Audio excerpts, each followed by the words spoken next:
Growing up, my group of friends and I filled our weekends with skateboarding. We had a friend a few years older than us who could drive, and we'd all squeeze into his pickup truck and travel around San Diego, going on adventures and visiting skate parks.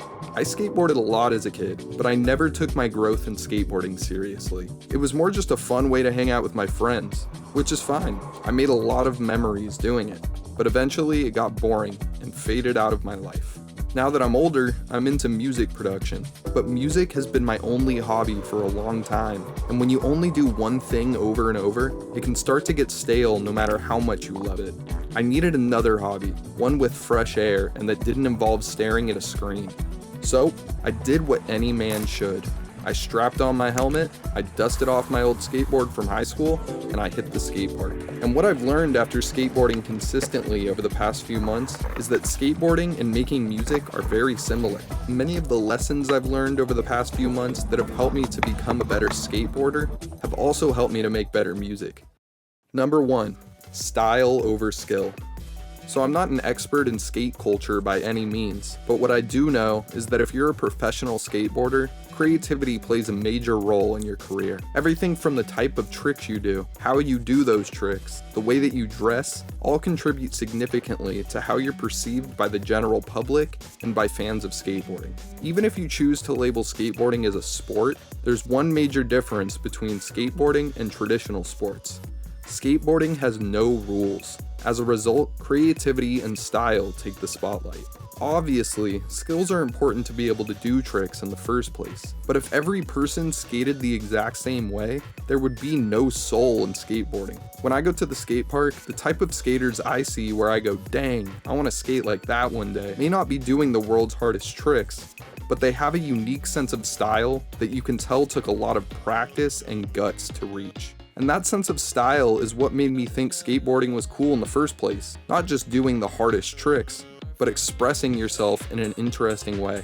And I think that many skateboarders feel the same way. Skateboarding for many people is a lifestyle and a counterculture, similar to how certain music movements like punk or hip hop are to others. Skills aren't the main driving force that cause people to love these movements. It's about the feeling of the music and the messages behind the movements.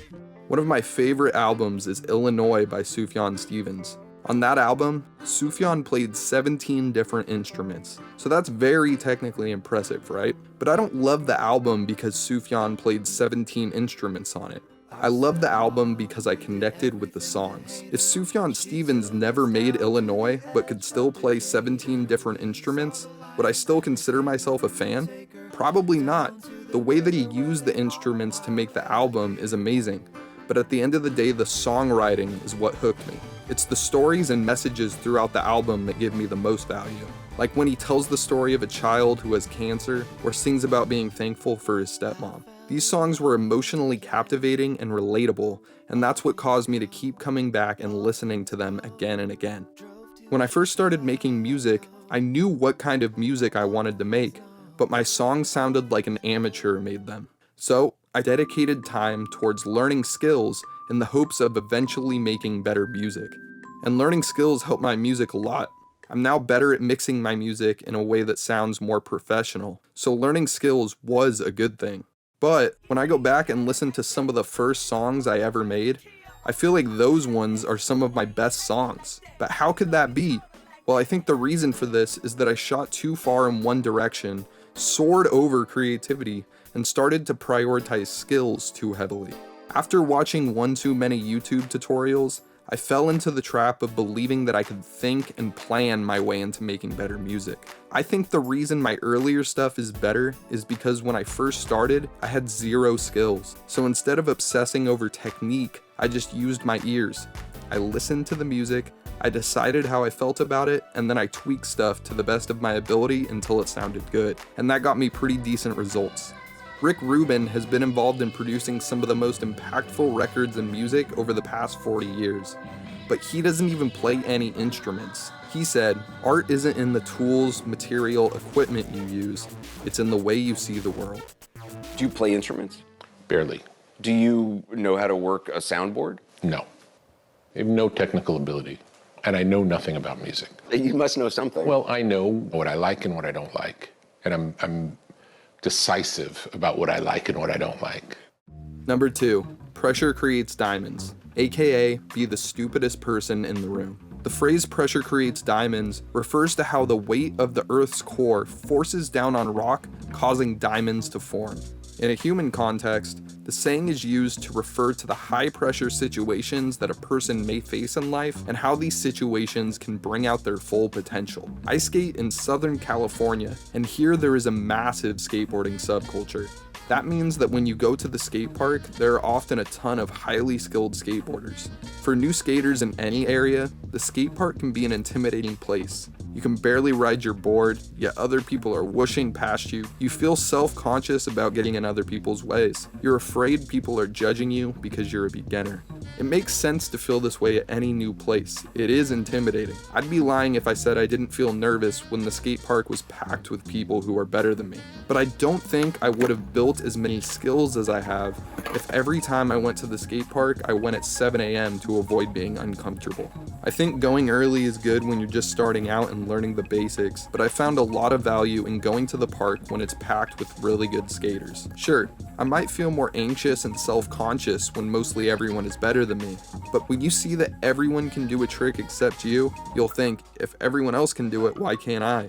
Also, even though it sounds shallow, the pressure of wanting to look cool in front of people who are better than me motivates me to step out of my comfort zone and try new things. I've found that this idea of pressure creates diamonds has also helped me to make better music.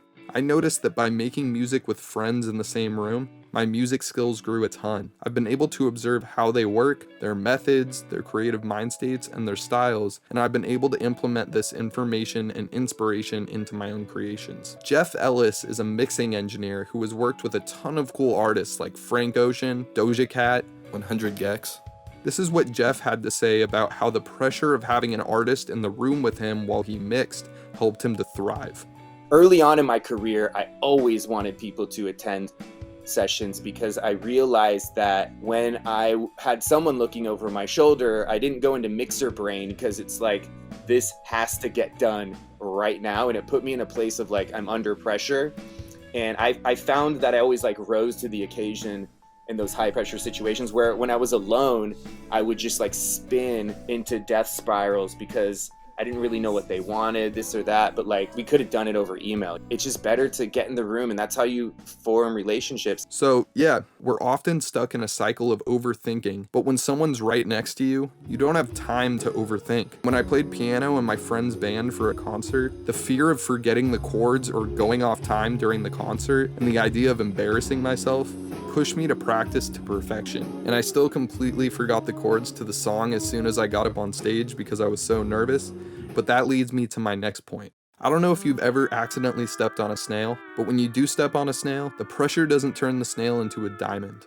The snail dies. If you go to the skate park at peak population when you're just starting, the pressure could be too much and your nervousness could get the best of you, causing you to fall and possibly injure yourself. If you're an audio engineer and you get into the studio with a musician, but then completely fumble due to a lack of skill, you may lose that client and tarnish your reputation. So pressure can make you a diamond, but bread also rises when you let it rest. It's good to be prepared before jumping into high pressure situations because the consequences may not be worth the risk. Lesson 3. The Dunning-Kruger effect. The Dunning-Kruger effect is when a person's ignorance leads them to overestimate how much they know about a topic. The person will feel like an expert, but in reality, they're still an amateur.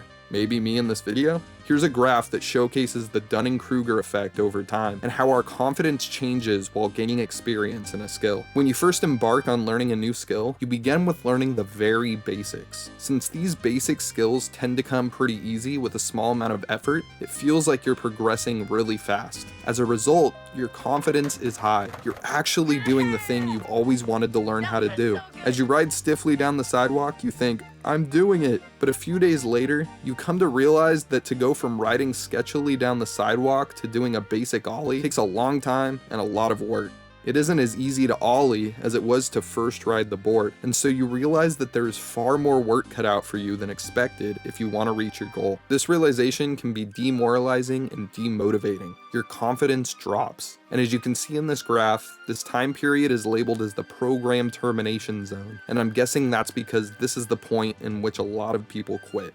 But as the graph shows, if you don't stop putting in the work, if you push through the struggles and stay consistent with gaining new experiences, your skills will slowly but steadily grow. Your improvement may be very hard to see when you're zoomed into the day-to-day, but after years of effort, you will be significantly better than you were when you first started. The Dunning-Kruger effect reminds me to keep showing up, because even if I feel like I'm stagnating or I suck, if I keep doing the work, eventually I'll be significantly better.